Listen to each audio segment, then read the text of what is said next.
Adrit কৌশাম্বীর reception পার্টিতে কি উপহার দিল বোমবাতা প্রসেনজিৎ চট্টোপাধ্যায়? বিস্তারিত জানতে ভিডিওটি দেখুন।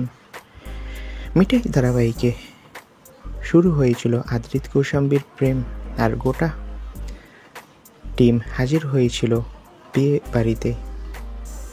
কৌশাম্বী আদ্রিতের বিয়েতে বড় বৌদি তন্নি, দাদা ধ্রুব, ছোট বোন ঐন্দ্রিলা থেকে শুরু করে বাবা কৌশিক, কৌশাম্বীর অনস্ক্রিন বর রাজীব, দাদু ঠাম্মি সকলেই উপস্থিত ছিল।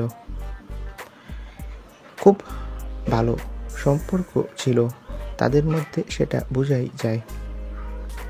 তবে এবার তাদের রিসেপশন পার্টিতে দেখা গেল কলকাতার বোমবাতা প্রসেনজিৎ চট্টোপাধ্যায়কে। প্রসেনজিৎ চট্টোপাধ্যায় রিসেপশন পার্টিতে এসে সকলকে চমকে দেয়, আর তোরসা মানে তন্নিলা রয়ের সাথেও ছবিতে দেখা যায় বোমবাতাকে। একটা স্বর্ণের হার উপহার দিয়েছে কৌশাম্বীকে প্রসেনজিৎ চট্টোপাধ্যায়। তো বন্ধুরা, এই আপডেটটি জেনে কেমন লাগলো কমেন্ট করে জানাও। ধন্যবাদ।